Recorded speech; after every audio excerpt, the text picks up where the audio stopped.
네, 월요일 지금 이 포트의 황금 비율은 어떻게 구성해야 될까요? 안정적이면서도 공격적인 전략을 구사해주고 계시는 메리트증권 도곡지점의 김경준 부장 모셨습니다. 어서 오세요. 네, 안녕하세요. 안녕하십니까. 442의 포트 전략 네.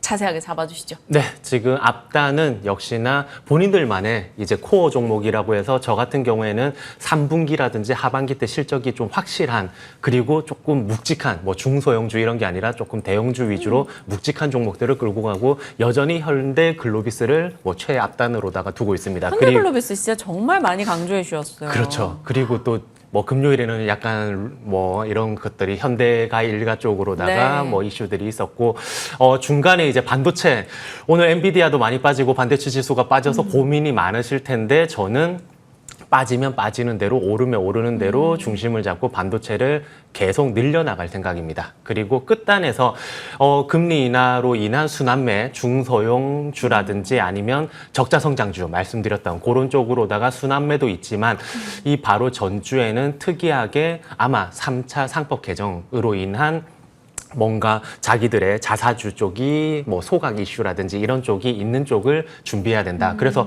저도 신규로 편입한 쪽은 이 끝단에서 굉장히 많이 새롭게 넣었습니다. 그래서 일단은 뭐 실적단 그리고 반도체 그리고 뭐 신규 뭐 수급이 도는 쪽을 하고 있지만 많은 분들이 9월 달에 대해 가지고 계절성 이슈로 인해 가지고 고민이 많으실 거예요. 네. 그래서 실제로 제가 차트를 준비해 보니 미국 기준에서는 9월 달에 살짝 빠지고 10월 달부터 좋으니까 좋습니다라고 말씀을 드릴 수 있지만 그 다음 차트를 보시면 우리나라랑 코스피랑 나스닥을 같이 해봤을 때는 파란색이 코스피인데 10월 달 보시면 10월 달도 약간 주춤하거든요. 네. 그렇다고 해가지고 이걸 너무 맹신하실 필요는 없어요. 올 6월 달이 굉장히 좋았는데 올 6월 달에 파란색을 보면 미리 6월 달에 재미없을 거니까라고 생각하셨던 분들은 또 뭐 전혀 못 챙겨 드셨을 테니까. 그렇지만 일단은 하반기 때 9월, 10월 달 조금 슬로우하게 그 뭐 베팅한 종목들 위주로만 끌고 가고 제가 지난주에 말씀드렸죠. 종목을 압축하고 같은 섹터 내에서 너무 많이 종목이 뿌려져 있다라고 하면 그것들도 압축해 나가는 압축과 그리고 대비하는 시간. 그 대비라고 하면 가만히 옆에서 보면 얘 아무것도 안 해라고 보이지만 신규로 뭘 담을까. 그래서 저도 새롭게 뭐 자사주 소각 이슈가 있을 법한 애들을 담아놨던 그런 대비의 시간을 가져야 된다. 그러면 지금 이제 그 다음 이제 장표에서 글로벌 펀드 매니저들은 뭐 때문에 이렇게 9월 달을 어렵다고 여길까라고 봤을 때에 벌써 연초 중반에 나왔던 경기 침체 이슈는 많이 사그러든 모습입니다. 앞단 뭐 경기 침체 많이 사그러들고 그 다음에 그 조금 올라가고 있는 쪽은 바로 금리 인하적인 부분이 안 되면 어쩔까? 그러면 금리가 인하가 되면 해소가 될 부분이고 시장은 여전히 금리 인하발 유동성을 기다리고 있다라고 보시면 되십니다. 그랬을 때에 9월 달 지나고 그다음 그리고 뭐 연말로 가면 2026년도 얘기가 나올 텐데 2026년도 편안하다. 제 생각에는 조금 장이 흔들릴 때마다 괜찮은 쪽을 주워 담다 보면 편안한 이유가 이익단에서 벌써 이 26년도 짧게 예상치를 보면 영업이익단에서 300조가 넘어가고 순이익단도 200조가 넘어가는데 이게 사상 최고치거든요. 네. 그렇기 때문에 실적을 기반한 지수의 상승이 일어날 수가 있다. 그 중심에는 아마 제 생각에는 반도체가 반드시 끼어 있을 것 같습니다. 그렇다면 사실 주말 사이에 반도체 센트는 약화됐어요. 알리바바 칩 개발 이슈 등도 있었고요. 미국의 이런 수출 통제에 대한 우려도 있습니다. 그러면 오늘 일정 부분 그것에 대한 충격이 장초에 분명 나올 텐데 그러면 차곡차곡 모아가는 관점으로 반도체 고로 보시는 건가요? 네, 고로 보고 뭐 1등이 뭐 엔비디아 기준이죠. 이제 그 전교 1등이 잠시 한 문제 틀렸다고 선생님이 뭐 빠따를 치고 있는 모습이 아닌가.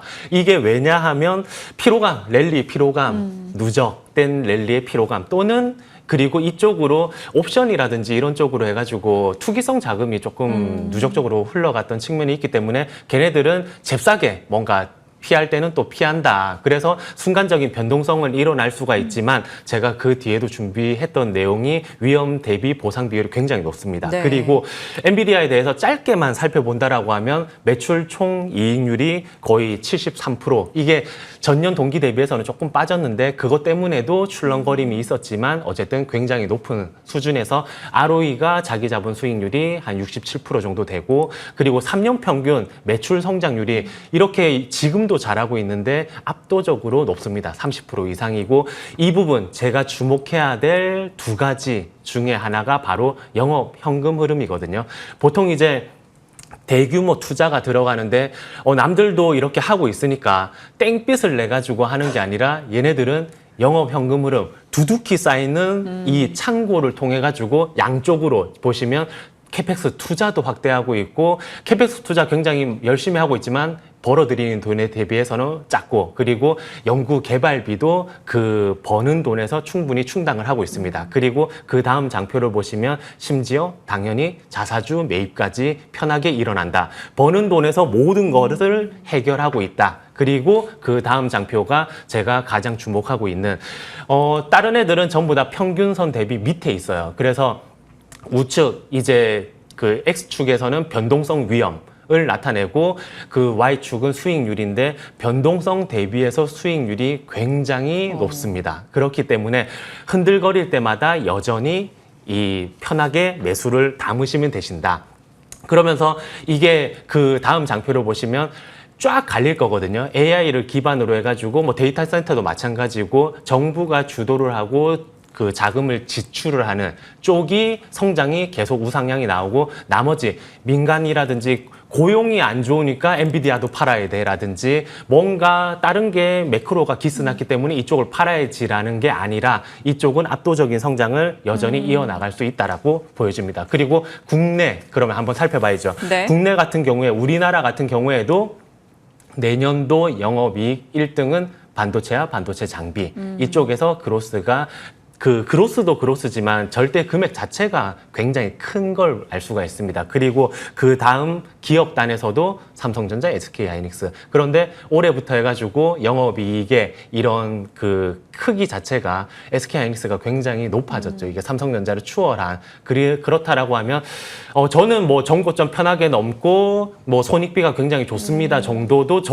저로서도 좀 세게 말씀드린다고 생각을 하지만 그 운용사 매니저 분들 중에서는 시가총액 1위 그 속된 말로 목 따러 가야지 이러시는 분도 계세요. 그래서 무조건 시가총액 1위 장기적으로는 잡는다. 이런 목표를 가지신 분도 계시기 때문에 편하게 하셔도 되시고 그 마지막 장표를 보시면 또 안정성도 기해야 되겠죠. 그러면서 ROE라든지 PBR 단에서 그러면 수익은 좋은데 여전히 뭔가 글로벌 증시 대비 저렴한 쪽이 뭐가 있을까?